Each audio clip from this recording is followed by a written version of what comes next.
I've heard terrible things about it. I've heard that it's not that bad.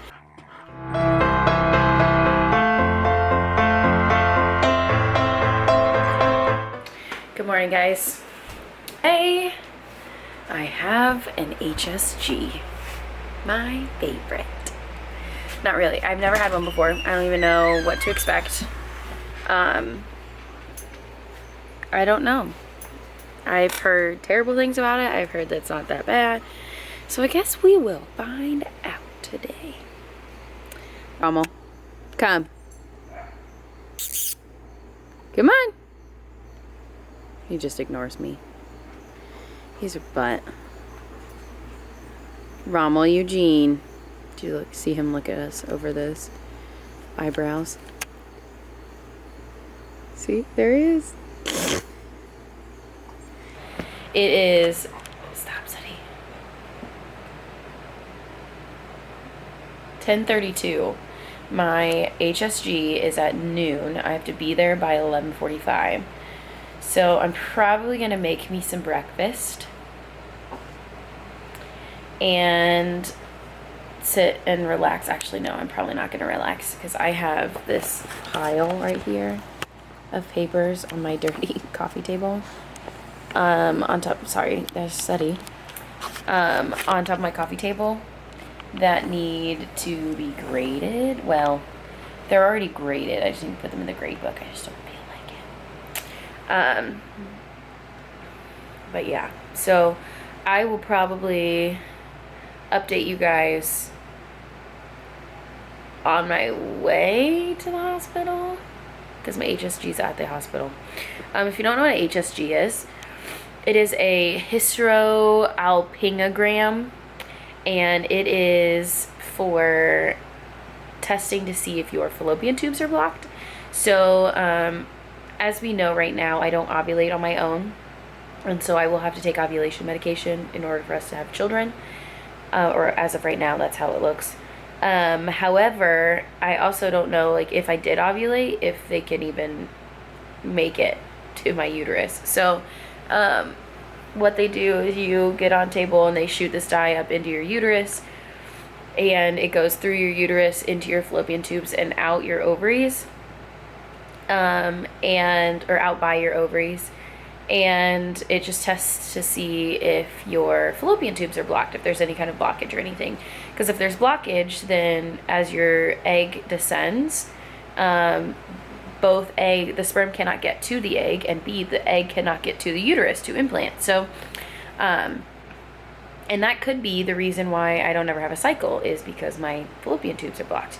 Now, if they are blocked, that would probably change our plans as far as trying to conceive, because the original plan was just to give me ovulation medication. Well, if my fallopian tubes are blocked, then there's no reason to give me ovulation medication, because there's nowhere for the egg to go. So I would have to get, I think they're called a laparoscopy, which they go in through and they scrape them. Yeah, so we'll see. I don't know. I'll know today if they're blocked or not, because what they do is they shoot the dye. I guess I should finish explaining what happens. They shoot the dye up into your uterus. It goes through your fallopian tubes, out your ovaries. And what they're doing the whole time is they're also taking x-rays. It's kind of like a sonogram, almost like a ultrasound, but it's with x-ray, but it's like a live feed x-ray where you can literally watch the dye go through your body. It's weird. I've never had one before, but I've heard terrible things about it. But then I've heard some people say that it wasn't that bad. So I've heard things as far as like it hurts so bad people have passed out. So I'm mostly just nervous about the pain of it, I guess. But at the same time, I have a pretty high pain tolerance, and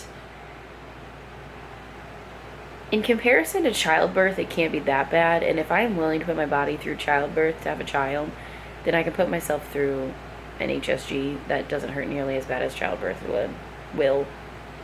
I don't know.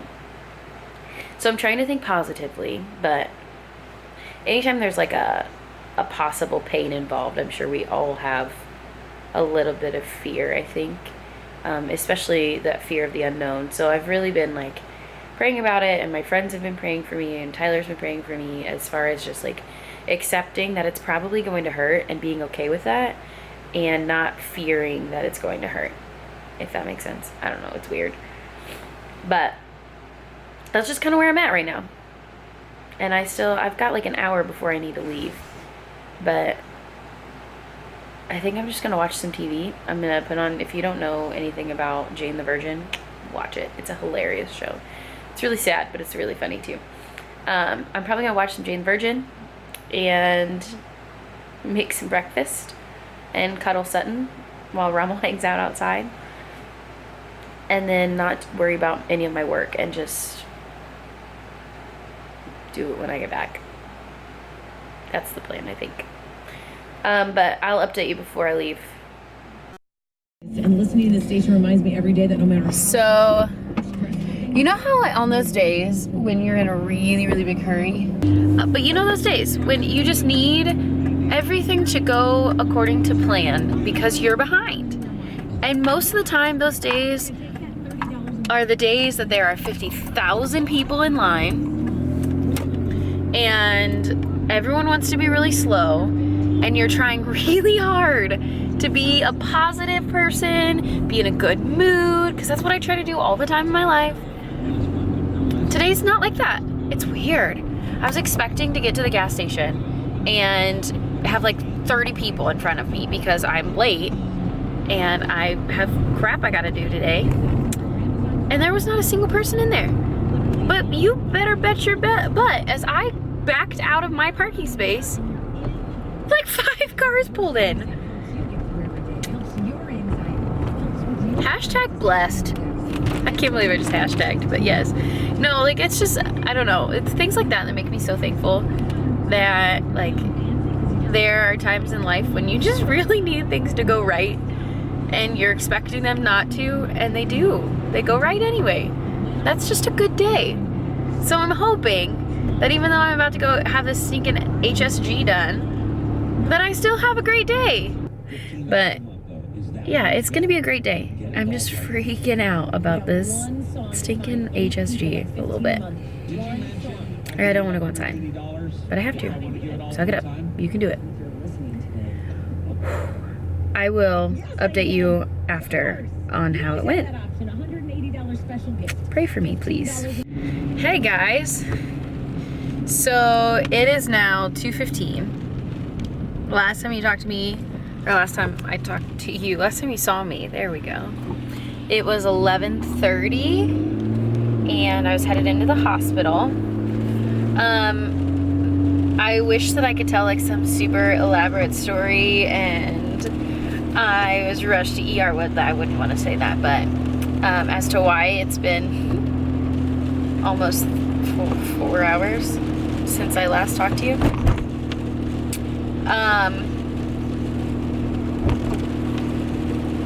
Almost 3 hours. Oh my gosh, I can't do math. But there's no cool story. Right after my procedure, I went straight upstairs. My mom works at the hospital, so I went straight upstairs to go see her and talk to her about my results and stuff. And then I went and got Chinese food. I was that super awkward person sitting at the Chinese buffet by myself, eating happily my Chinese food, and I don't care because it was delicious. It was kind of awkward at first because they pulled me into one of the the triage rooms, not triage, one of the like registration rooms, you know, like when you go to a hospital you have to register or whatever. And then so they went over my information, and then I had to go wait in another waiting room for lab and radiology. And then once the lady came and got me from the lab and radiology waiting room, she pulled me into a like changing room where like with lockers and stuff, and so I had to put on a gown and like a robe, and then I had to go through a different door and go wait in another waiting room, a radiology waiting room, in a gown and a robe. Like, mind you, I'm having an HSG, so like I couldn't wear any pants, I couldn't wear any underwear, nothing. And so that was kind of strange, to say the least.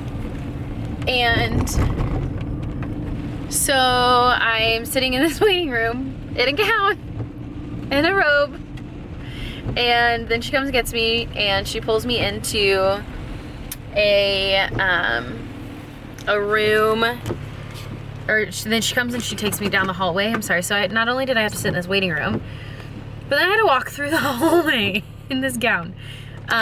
It's fine, whatever. And I'm home. That's why I'm taking my seatbelt off and turning the car off. So I am walking down the hallway. She's talking to me about this procedure. It's very clear that my doctor's office does not explain the procedure to most of their patients, because she was like trying to make sure that I understood everything that was going to happen. She walked me through it. Then the doctor walked me through it. It was just really funny because I already knew what was happening. I already knew what they were going to do. I knew exactly what it should have felt like. So I wasn't like super worried about that part because I already knew what to expect. I was just worried about it hurting. But it was very clear that they usually have to explain it because people don't know what's happening when they usually get there. So she explained it to me. We went into the radiology room, and then I like had to just like sit in this chair and sign a waiver, and then the doctor came in, and he went over the exact same information that the nurse did, which I know that that's procedure, that's how they're supposed to do it, but it was just funny where he walked me through the exact same procedure, the exact same way, blah, blah, blah, showed me the catheter and everything, and showed me how the balloon blows up and stuff, and which I'll explain that in just a second. And then they did the procedure. He told me my results, and I got to go to the bathroom, which was like in my radiology room, clean up, and then I left. It was like super quick too. Like I was probably on the table for 20 minutes, maybe. Probably not even that long. So that was weird. So he has his screen next to him so he can see it. And the whole time he's telling me that my ovaries look great, my uterus looks great, my fallopian tubes look great, that the dye went in and it went out through the fallopian tubes exactly the same time. So that's good news. The only problem is I have what's called cervical stenosis. So I would have expected my my fallopian tubes to be blocked, because my mom had to have similar to what I had done, only they did it surgically through her belly button. That's how she got pregnant with me. If you don't know, I don't know if I've ever told you about that. My parents also struggled with infertility. My brothers are twins, because they were Clomid babies, because my mom had to take Clomid to be able to ovulate. So like I've known my whole life that I would probably have issues with fertility. So when I went into the HSG, I fully expected them to tell me that my fallopian tubes are blocked. We're going to have to do a laparoscopy, and that's going to be that. And I was like mentally prepared for that. Okay. I was not mentally prepared for them to tell me that my ovaries and my fallopian tubes and my uterus look great. I wasn't prepared for that. I was confused. So then he tells me, so here's what he had to do. He had to get surgical instruments to dilate my cervix. My cervix is so tight and squeezed, closed, that he had to dilate my cervix to be able to get this teeny tiny catheter that's literally the size of pencil lead. It's not even like, it's not the size of a pencil. The size of pencil lead. That's how small it is. And he couldn't get it into my uterus. Crazy. As you can see, I'm inside now. And I'm feeling fine. I'm cramping a little bit, but not anything that's uncomfortable. Like, not even. I'm really tired clearing. I mean, I'm a hot mess. Look at this hair. I am not even cramping as much as like for a period, so it's not that bad. But I was like, oh, did a stupid thing and was like, I'm gonna do some research. Why I did this, I don't know. So I was researching, first of all, cervical stenosis and just kind of what that means, treatment, that kind of stuff. And really the only thing that I've found that is treatment for it is that they would just do dilation, which they they put a metal rod in your cervix to kind of open it up, and then they could like put a little bit bigger rod and then a little bit bigger and whatever, which is what he did today, which wasn't painful at all. Then he had said that my uterus was kind of T-shaped. So I was like, I wonder what that means. I'm gonna look that up. Big mistake. Let me just read you what it said. A fairly normal uterine cavity and endometrial lining are necessary in order to conceive and maintain a pregnancy. A T-shaped uterus increases the risk of early miscarriages as well as the risk of preterm labor and delivery. However, some women with T-shaped uterus carry their pregnancies without problems.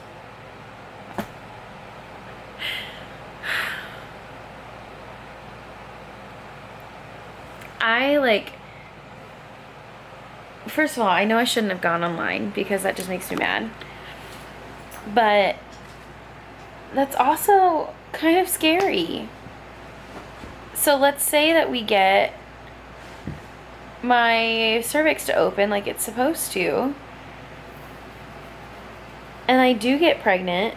I also read that that's a higher chance for ectopic pregnancies. And so that makes me think that no matter what, I'll be a high-risk pregnancy. If I even get pregnant, but that is terrifying. Oh, that makes me so mad.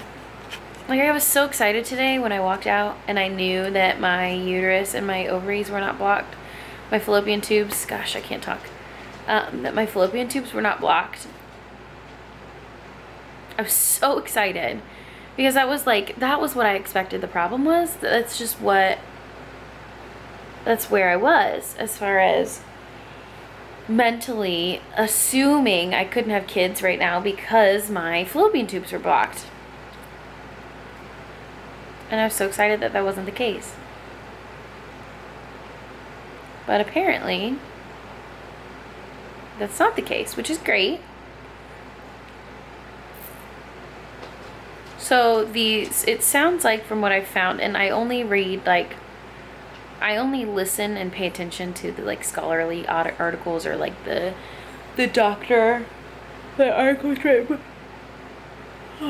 articles written by doctors, because I know there's so much false information on the internet, obviously. But I'm not super worried about the cervical stenosis and being able to get pregnant. Now I'm just worried about being able to carry a pregnancy, or carry a pregnancy, carry a baby, and birth a child that no matter what, I'm going to be a high-risk pregnancy. And that scares the crap out of me.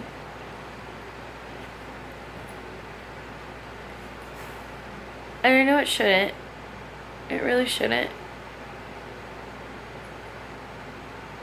But it does. Okay, it'll be okay.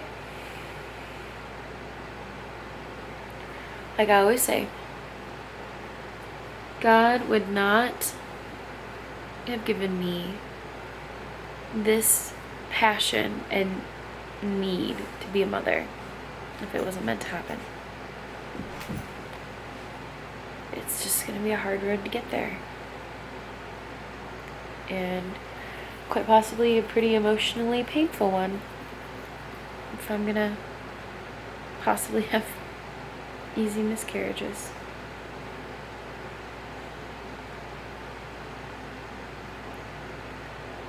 Yeah. Well, thought I would update you.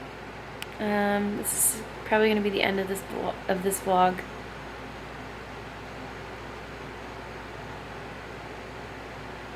It's a hard day.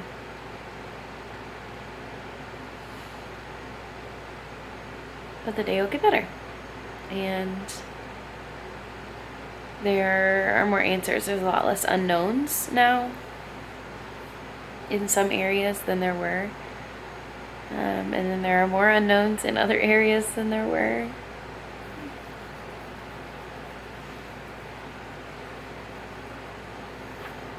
I don't know.